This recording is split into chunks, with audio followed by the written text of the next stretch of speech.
Magandang araw pong muli mga minamahal nating mga kaibigan, mga kapatid, mga viewers and subscribers po ng ating Solid Rock Ministry Lesson Review.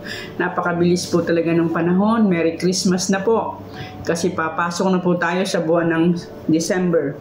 Tayo po ngayon ay nasa ika-10 topic na ng ating quarter. Malapit na pong matapos ang ating quarter. Ang pamagat po ay ang tunay na Josue. Atin po munang babanggitin ang mga pangalang ito sangayon po sa ating nakasanayan. Mirna Medina, Feliciano Matbagan, Emilio de la Cruz Jr., Ella RC, Mias Agapay, Joshua Cayman Island, Bago Edgar, Eric Reyes, Orlan Aklan, Fran Sosa, Miles Orpea, Jenny Linchoy, Sheila de los Santos, Barbara Guzong, Florinda Custodio, Claricel Quezon, Alvin Pajardo, Lovella Viña, Manuel Valdesco, Rosana Elcano, Aido de Leon, Maylin Villajuan, Jojo Fajardo, Victor Abilidas, Maria Bacan, Shield Team, Christian Marti, Maria Cecilia Lopez, Alwin Bautista, Daro ng Tagaytay, Aida Almasco, Marlon Magsayo, Ricky Panpruelda, Josephine Porras, Serya Bardago, Lea Santos, Noel Bombeo, Marivic Rosales, Nisitas Estubo, Lucero Soblatin, Conching Bukad, Leonardo Padriquela, Marilu Soco, Aris Pap, at ganoon din po si Brother Alan Perez. Hindi po natin siya makakalimutang batiin, ganoon din po ang kanyang pamilya. Ganoon din po ang mga churches natin na ito po ang ginagawa nilang source of review ng kanilang lesson. Magandang araw din po sa inyong lahat. Atin pong munang hihingiin ang tulong ng ating Panginoon bago po tayo magpatuloy. Panginoon po, makapangyarihan sa lahat, muli po humihingi kami ng inyong patnubay. Una po sa lahat, pinupuri po namin kayo, pinasasalamatan sa inyong kabutihan. Muli po kami humihiling ng inyong pakikisama, buksan po ang aming mga puso at isipan sa pag-aaral kong ito ng inyong banal na salita. At hihingi din po kami ng kapatawaran sa aming mga kasalanan at ang paggabay din po ng Holy Spirit. Sana po'y palagi naming makamtan sa pangalan po ni Jesus. Amen. Ang ating pong talatang sa uluhin ay makikita natin sa 1 Corinthians 10:11. Ang mga bagay na ito ay nangyari sa kanila bilang halimbawa at nasulat bilang pangaral sa atin na dinatnan ng katapusan ng mga panahon. Ang aklat ni Josue na nagtataglay ng mga tala ng mga karanasang naglalarawan sa mga magaganap sa hinaharap. Ang buhay mismo ni Josue ay nagsasabi ng higit sa kanyang sarili. Subalit ang tanong ay papaano natin matitiyak kung ano ang ipinahihiwatig sa aklat na ito?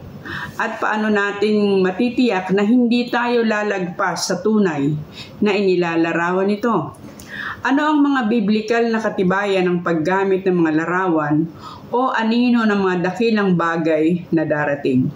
Pag-aaralan natin ngayon kung paano ginagamit sa Biblia ang mga paglalarawang ito. Narito po ang mga katanungan na ating pong pag-uusapan. Number 1, paano ipinakikita sa Biblia ang paggamit ng mga paglalarawan o anino ng mga bagay na mangyayari sa hinaharap? Number 2, ano ang 3 kaganapan ang inilalarawan sa mga karanasan ng Israel ng una?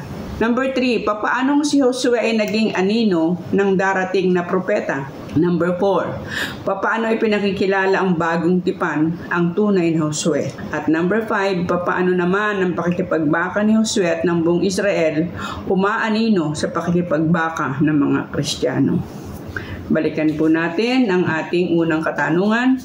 Papaano ay pinakikita sa Biblia ang paggamit ng mga paglalarawan o anino ng mga bagay na mangyayari sa hinaharap? Alright, sige po, atin pong pag-aaralang mabuti sapagkat medyo may kasilanan itong ating topic ngayong sanlinggong ito. Usually po, kapag ako ay gumagawa ng outline ay hindi umaabot ng 1 oras ay natatapos ko ang isang outline. Pero ngayon medyo inabot ako ng 3 araw bago ko makuha ang mga punto na mga mahalaga upang ibahagi sa inyo. Kaya sana po makatulong itong ating munting pag-aaral na ito sa ating pag-aaral ng ating leksyon ngayon. Titingnan po natin sa 1 Korinto 10:1 hanggang 13 ano ang sinasabi. Sapagkat hindi ko ibig, mga kapatid, na di ninyo maalaman na ang ating mga magulang ay nangapa sa ilalim ng alapaap at ang lahat ay nagsitawid sa dagat. Ang lahat ay nangabautismohan kay Moses sa alapaap at sa dagat. At lahat ay nagsikain ng isang pagkain ding ayon sa Espiritu. At lahat ay nagsiinom ng isang inumin ding ayon sa Espiritu. Sapagkat nagsisiinom sa batong ayon sa Espiritu na sumunod sa kanila, at ang batong iyon ay si Kristo. Bagaman, ang karamihan sa kanila ay hindi nakalugod sa Diyos sapagkat sila'y ibinuwal sa ilang. Ang mga bagay na ito ngay pawang naging mga halimbawa sa atin upang huwag tayong magsipagnasa ng mga bagay na masama na gaya naman nila na nagsipagnasa. Nihuwag din naman kayong magpasamba sa mga Diyos-Diyosan, gaya niyaong ilan sa kanila ayon sa nasusulat. Naupo ang bayan upang magsikain at magsiinom at nagsitindig upang magsipagsayaw. Nihuwag din naman tayong makiapid, na gaya ng ilan sa kanila na nangakiapid at ang nangabuwal sa isang araw ay 23,000. Nihuwag din naman nating tuksuhin ang Panginoon na gaya ng pagtukso ng ilan sa kanila at nangapahamak sa pamamagitan ng mga unos. Nihuwag din kayong mga bulong-bulungan na gaya ng ilan sa kanila na nangagbulungan at nangapahamak sa pamamagitan ng mga mangwawasak. Ang mga bagay na ito ngay nangyari sa kanila na pinakahalimbawa at pawang nangasulat sa pagpapaalala sa atin na ang mga dinatnan ng katapusan ng mga panahon. Kaya't ang may akalang siya'y nakatayo, mag-ingat na baka mabuwal. Hindi dumating sa inyong anumang tukso, kundi yaong matitiis ng tao, datapat-tapat ang Diyos, na hindi niya itutulot na kayo'y tuksuhin ng higit sa inyong makakaya, kundi kalakip din ng tukso ay gagawin naman ang paraan ng pag-ilag upang ito'y inyong matiis. Yan. So dito po ating nakikita na yung kanilang pagtawid sa dagat na pula ay nagsisimbolo sa bautismo. Yung kanilang pagkain at pag-inom ng tubig ay sumisimbolo sa paghahayag ng ating Panginoon na siyang tunay na tubig ng buhay at tinapay ng buhay. At yung bato na dinaluyan ng tubig ng buhay, walang iba kung hindi ang ating Panginoong Jesucristo. So dito po yung mga karanasan nila, yung mga nangyayari sa kanila, yung mga bagay-bagay na nabanggit sa kanilang karanasan ay mayroong mga mas malalim na kahulugan kaysa sa kanilang sariling mga karanasan. Ito ay tumutukoy sa kapanahunan ng ihayag ang ating Panginoon at na tumutukoy rin sa marapat na gawin ng bayan ng Diyos ngayong huling mga araw na huwag tularan yung kanilang mga ginawa noong unang panahon na bagaman sila ay tinawagan ng Diyos, sila ay dinala ng Diyos doon sa lupain ng Kanaan, ay napakarami nilang mga problema. Parating iniisip nila yung kawalan. Subalit ang wika, walang tukso na dumarating sa atin na hindi natin makakayanan. Tingnan pa po natin sa Hebreo 8:5. Na nangaglilingkod sa anyo at anino ng mga bagay sa kalangitan gaya naman ni Moses, na pinagsabihan ng Diyos ng malapit ng gawin niya ang tabernakulo. Sapagkat sinabi niya, ingatan mo na iyong gawin ang lahat ng mga bagay ayon sa anyong ipinakita sa iyo sa bundok. So, makita po ninyo, yung pagtatayo ng sanktuaryo ay ganun din po. Ito'y naglalarawan sa higit pa doon sa kanilang kapanahunan. Ito ay naglalarawan ng gawain ng ating Panginoon na kanyang gagampanan sa huling kapanahunan. Yung tunay na sanktuaryo na ang gumawa ay ang Diyos sa langit. Tingnan pa natin sa Kapitulo 9, talatang 23 ng Hebreo. Kinakailangan nga na ang mga anyo ng mga bagay sa kalangitan ay linisin ng mga ito, Ngunit mga bagay rin ito sa sangkalangitan ay linisin ng lalong mabubuting handog kaysa rito. So, maliwanag po na yung mga paghahandog ay larawan ng tunay na paghahandog at paglilingkod ng tunay na saserdote ang ating Panginoong Jesucristo. So yung po mga karanasan ng mga Israelita ay nagtutukoy rin sa magiging karanasan ng iglesia ng bayan ng Diyos. At marami po sa banal na kasulatan na naglalarawan. Halimbawa po yung buhay ni David.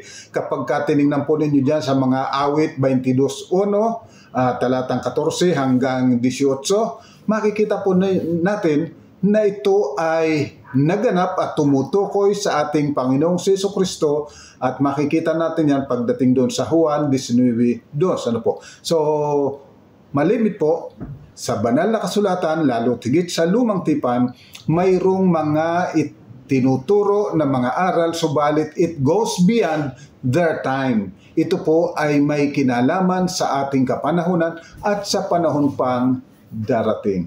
Sa atin pong pangalawang katanungan, ano ang tatlong kaganapan ng inilarawan ng mga karanasan ng Israel ng una? Ayan, tingnan po natin sa Mateo 2:15, ano po ang sinasabi? At dumuon hanggang sa pagkamatay si Herodes upang maganap ang sinabi ng Panginoon sa pamamagitan ng propeta na nagsasabi, mula sa Ehipto ay tinawag ko ang aking anak. Ayan, so mula sa Ehipto tinawag ko ang aking anak. Una, ito ay tumutukoy sa Israel. Datapwat dito sa Mateo, ito ay binabanggit na ang tinutukoy ay ang kanyang anak, ang bugtong na anak, ang ating Panginoong Jesucristo. Ano po? So makita ninyo na yung karanasan ng Israel ay naglalarawan kung papaanong tatawagin ng Panginoon ang kanyang anak, ang ating Panginoong Jesucristo. Nung nais siyang ipapatay, ay dinala ng kanyang mga magulang sa Ehipto. At mula sa Ehipto ay inilabas ang ating Panginoon. Kaya yung iba ay nalilito sa taga-saan ba talaga si Kristo?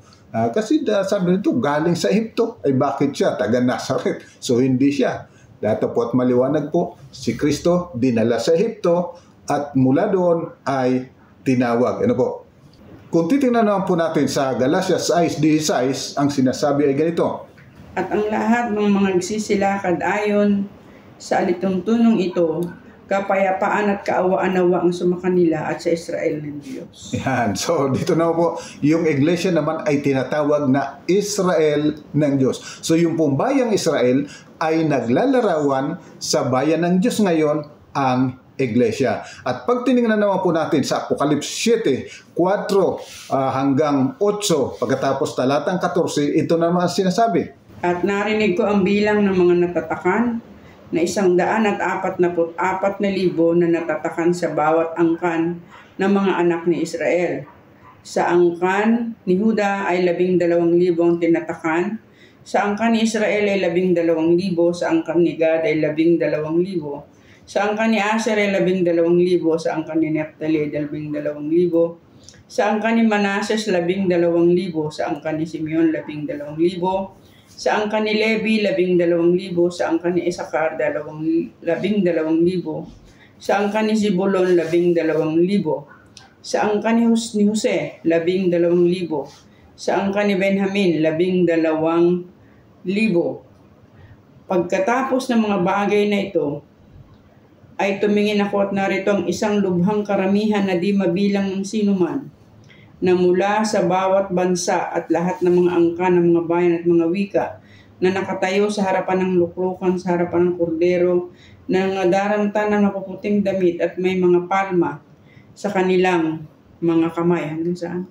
Versikulo. Talon ka sa 14. At nagsisigawan ang tinig na malakas na nagsasabi, ang pagliligtas ay sumaaming Diyos na nakaupo sa luklukan at sa kordero. At ang lahat ng mga anghel ay nakatayo sa palibot ng luklukan at ng matatanda at ng 4 na nilalang na buhay. At sila ay nangagpatira pa sa harapan ng... Tatalon ka sa 14. Tinuloy-tuloy mo. James, tatalon po pagkatapos ng 8, talon sa 14. I see. O dito, 8 sa angka ni Zabulon, 12,000. Sa angka ni Jose, 12,000. Sa angka ni Benjamin ay 12,000 ang tinatakan. 14. At sinabi ko sa kanya, Panginoon, ikaw ang nakakaalam. At sinabi niya sa akin ang mga ito ay ang nanggaling sa malaking kapighatian at nangaghugas ng kanilang mga damit at pinaputi sa dugo ng kordero. Ayan. So, makita po ninyo, no?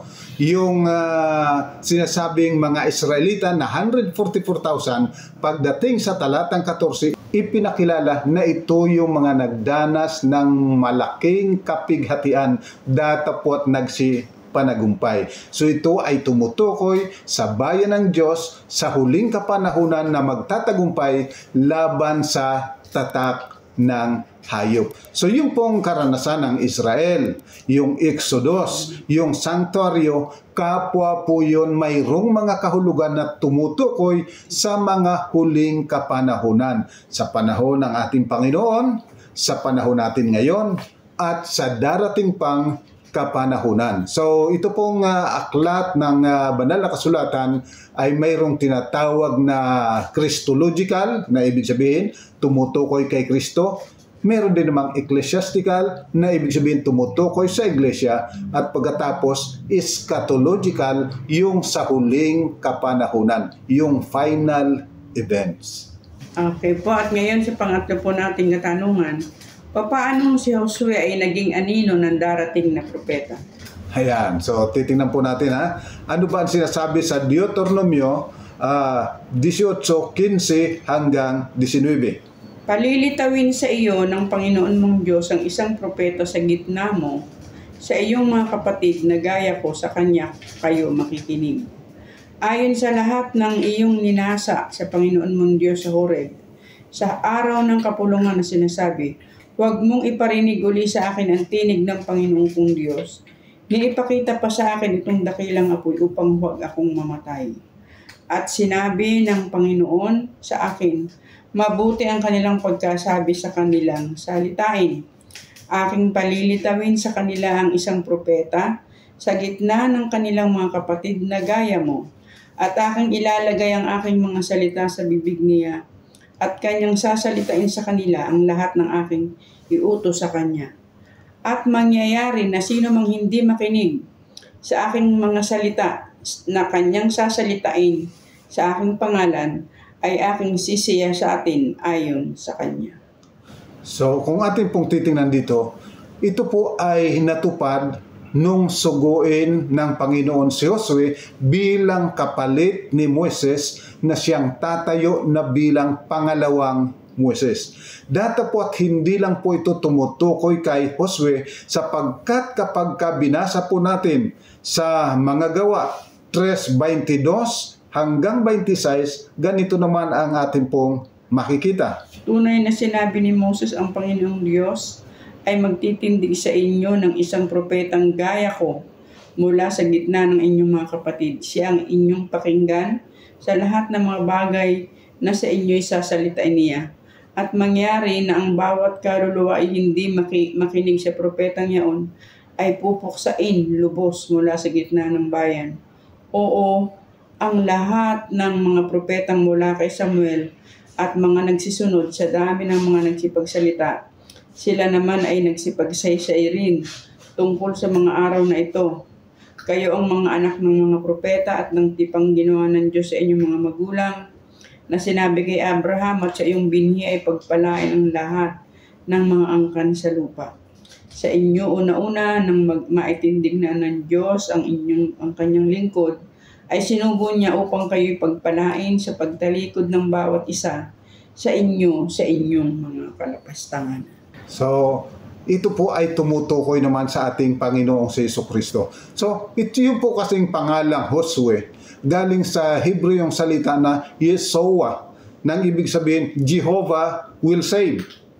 At kung titingnan po natin sa Mateo 1:21, sinasabi rin na papangalanan ang anak na Jesus sapagkat kanyang ililigtas ang kanyang bayan mula sa kanilang mga kasalanan. At kung titingnan po naman natin sa salitang Hebrew, yung salitang Jesus ay Yeshua, na ang ibig sabihin, Jehovah will save. So ibig sabihin po, si Josue ay naglalarawan sa ating Panginoong Jesucristo na siya ang magliligtas mula sa kasalanan. Sapagkat si Jesucristo, siya mismo ang tunay na Yeshua. Siya yung tunay na tagapagligtas. Siya yung Jehovah na magliligtas. Sinasabing Jehovah will save, si Jesus Christ po yung tinutukoy na Jehovah o Jehovah will save. So, napakaganda po na yung palang si Josue ay larawan lamang nung tunay na Josue o Jehovah that will save. Walang iba kundi ang ating Panginoong Jesucristo. Okay, at ngayon po sa ating pang-apat na katanungan, paano ipinakilala sa bagong tipan ang tunay na Josue? Ayan, titingnan po natin sa Hebreo 3:7 hanggang Kapitulo 4, talatang 11. Medyo mahaba po ito. Inyo pong basahin, sama-sama natin basahin upang atin pong makita. Gaya nga ng sabi ng Espiritu Santo, ngayon kung marinig ninyo ang kanyang tinig, huwag ninyong pagmatigasin ang inyong mga puso na gaya ng sa pagmumungkahi, gaya ng sa araw ng pagtukso sa ilang, na doon ako tinukso ng inyong mga magulang sa pagsubok sa akin, at 40 taon na nakita ang aking mga gawa. Dahil dito'y nagalit ako sa lahing ito at aking sinabi, laging sila'y nang nagkakamali sa kanilang puso, ngunit hindi nila nakikilala ang aking mga daan. Ano pa't aking isinumpa sa aking kagalitan, sila hindi makakapasok sa aking kapahingahan. Magsipag-ingat kayo mga kapatid, baka sakaling mayroon sa kanino man sa inyo ng isang pusong masama na walang pananampalataya na nahihiwalay sa inyo sa Diyos na buhay. Ngunit kayo'y mga pangaralan sa isa't isa araw-araw, samantalang sinasabi ngayon baka papagmatigasin ng sino man sa inyo ng daya ng kasalanan, sapagkat tayo'y nagiging kabahagi ni Kristo kung ating iniingatang matibay ang pasimula ng ating pagkakatiwala hanggang sa katapusan. Samantalang sinasabi ngayon, kung marinig ninyo ang kanyang tinig, huwag ninyong papagmatigasin ang inyong mga puso na gaya ng sa mungkahi, sapagkat sino-sino na pagkarinig ay namungkahi, ngunit hindi bagay ang lahat ng nagsialis sa Ehipto sa pamamagitan ni Moses, at sino-sino ang kinagalitan niyang 40 taon. Hindi bagay ang nangagkasala na ang kanilang mga katawan ay nangabuhan sa ilang, at sa kani-kanino isinumpa niyang hindi makapasok sa kanyang kapahingahan, kundi ang mga nagsisuway, at nakikita natin na sila hindi nakapasok dahil sa kawalan ng pananampalataya. Mga takot nga tayo, yamang may iniwang pangako ng pagpasok sa kanyang kapahingahan. Baka sakaling sino man sa inyo ay maging tulad sa di nakaabot niyaon, sapagkat tunay na tayo'y pinangaralan ng mabuting balita, gaya rin naman nila, ngunit hindi nila pinakinabangan ang salitang napakinggan dahil sa walang kalakip na pananampalataya ang nangakarinig.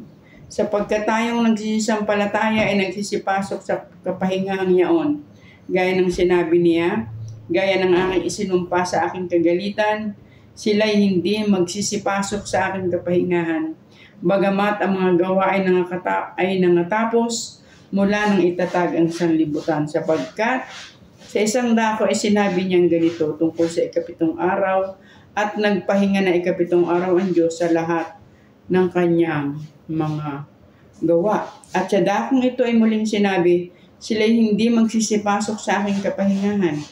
Kaya't yamang may natitira pang ibang dapat magsipasok doon. At mga pinangaralan ng una ng mabuting balita ay hindi nangapasok dahil sa pagsuway, ay muling nagtangi siya ng isang araw. Ngayon, pagkatapos ng ilang panahon na sinabi sa mga awit ni David, ngayon kung marinig ninyo ang kanyang tinig, huwag ninyong papagmatigasin ang inyong mga puso, sapagkat kung ibinigay sa kanila ni Josue ang kapahingahan, hindi na sana niya sasalitain pagkatapos ng ibang araw. May natitira pang isang pamamahingang Sabat ukol sa bayan ng Diyos. Sapagkat ang pumasok sa kanyang kapahingahan ay nagpahinga naman sa kanyang mga gawa, gaya ng Diyos sa kanyang mga gawa. 11. Magsipagsikap nga tayo ng pagpasok sa kapahingahan yaon, upang huwag marapa ang sinuman ayon sa gayong halimbawa ng pagsuway. Ayan. So makita po ninyo, no? Yung karanasan ng mga Israelita ay isang aral at turo kung paano tayong marapat na mamuhay sa kapanahonang ito, sapagkat ang Panginoon mayroong pangako na tayo ay bibigyan niya ng kapahingahan. Yung pong Sabat ay naglalarawan ng tunay na kapahingahan na bibigay ng Diyos sa sambayanan matapos na tapusin niya ang lahat ng kasamaan sa sanglibutang ito. At ang wika, si Josue ay naglalarawan doon sa tunay na magdadala sa tunay na kapahingahan, walang iba kung hindi ang ating Panginoong Jesucristo. So yung Israelita ay naglalarawan sa iglesia, si Josue naglalarawan sa ating Panginoong Jesucristo, at yung Sabat ay naglalarawan ng final Sabat ng kapahingahan sa bayan ng Diyos, na kung saan wala ng kamatayan, wala ng pagluha, wala ng pagtangis, wala ng mga paghimutok, sapagkat ang lahat ay babaguhin na ng ating Panginoon. So makita po ninyo dito, no, yung Christological, yung ecclesiastical, at yung sa huling kapanahunan eschatological, na kung ano yung final na mangyayari. Si Josue ay larawan o naglalarawan kay Kristo. Yung Israelita naglalarawan sa bayan ng Diyos ngayon,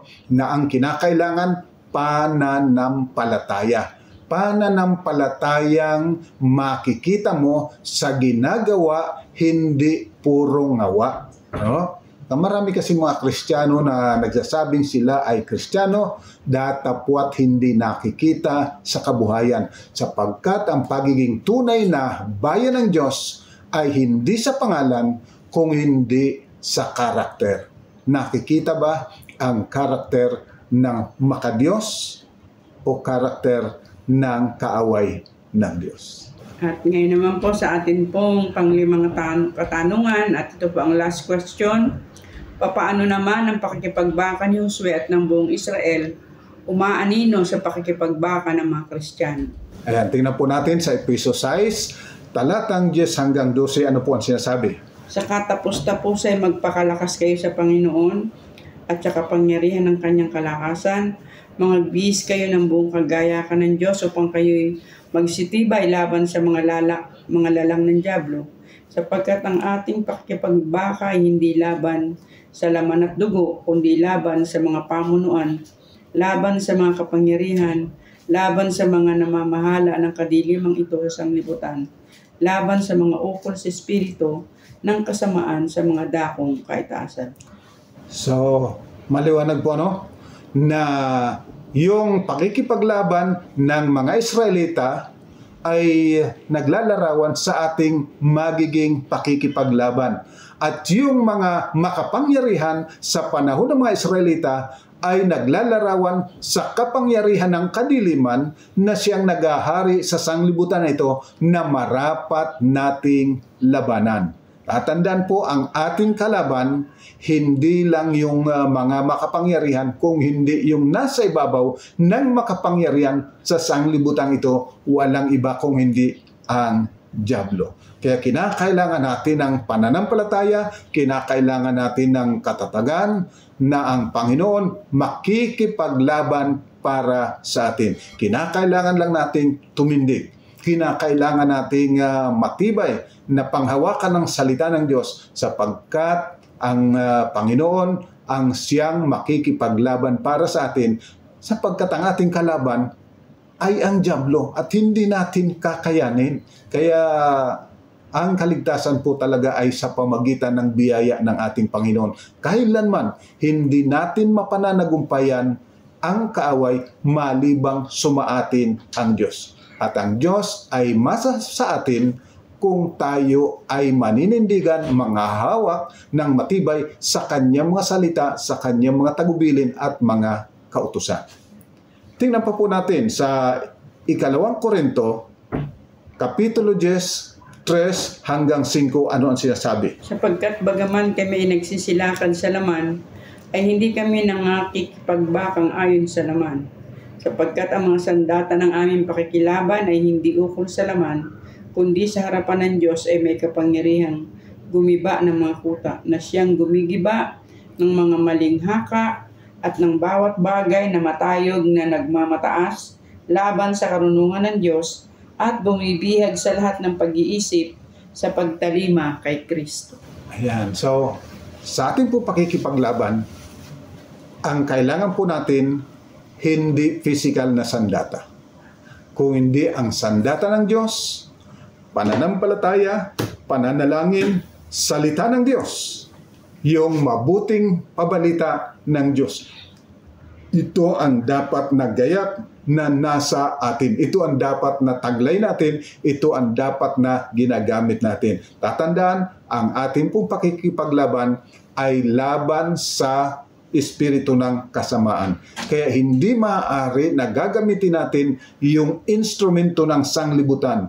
Ang kailangan natin ay ang instrumento ng kalangitan, pananampalataya at pagtitiwala sa Panginoon na siyang makikipaglaban, siya ang dadaig sa kasamaan ito. Kaya hindi natin dapat na gagamitin yung mga pagganti, sabi ng Panginoon, huwag kayong gaganti, kasi yun ang natural sa atin.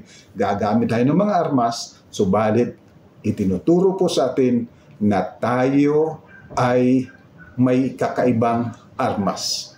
Yung salita ng Diyos, yung banal na espiritu, yung pananampalataya, pananalangin, at ang mabuting balita. At dito po natatapos ang ating talakayan sa araw na ito. Narito po ang mga summary ng ating po mga pinag-usapan. Number 1, ang mga kaganapan sa buhay ng mga Israelita sa panahon ni Josue ay kapwa naglalarawan sa ating kasalukuyang buhay kasama ni Kristo, ang tunay na Josue. Number 2, ang lumang tipan ay kapwa tumutukoy kay Kristo sa iglesia at sa mangyayari sa katapusan. Christological, ecclesiastical, at eschatological.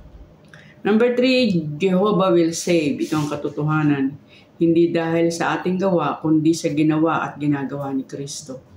Number 4, ang pagpasok sa tunay na kapahingahan ay sa pamamagitan ni Kristo na ating pinananampalatayanan at isinasa kabuhayan. And number 5, tulad ng Israel, tayo ay makikipaglaban upang tanggapin ang ipinangako, subalit ang ating laban ay hindi sa laman at dugo, kundi laban sa espiritu ng kadiliman. So mga minamahal, sana po muli kami nakatulong sa inyong pag-aaral ng ating leksyon. At huwag po natin kaligtaan na patuloy na i-share ito sa iba upang marami pa po ang makinabang. Tayo po ay sama-samang manalangin. Ama po naming banal, muli po kami lumalapit sa iyo, nagpapasalamat, lalo't higit sa iyong banal na espiritu na siyang patuloy na gumagabay at nagkakaloob sa amin ng pangunawa upang maunawa namin ang iyong banal na salita. At salamat din po sa banal na espiritu na siyang tumutulong upang aming maisakabuhayan ang katotohanan. Palibasang kami po ay nagising sa laman, ipinanganak ng laman, at laman na pawang mga mahina. Data po at salamat po sapagkat ang iyong banal na espiritu, hindi kami iniiwan, hindi kami pinababayaan. Salamat po sapagkat sa pamagitan ng banal na espiritu, iyong ipinahayag ang katotohanan ito. O Amang Banal, tulungan po nawa kami na magkaroon ng matatag na pananampalataya. Patawarin po kami sa aming lahat ng pagkukulang at pagkakasala at patuloy na linisin po ang aming puso mula sa aming mga kahinaan.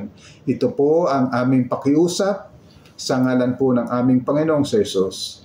Amen. So mga minamahal, ang pagpapala ng Panginoon ay sumaating sama-sama. God bless po. At patuloy po, next week, sama-sama po ulit tayo.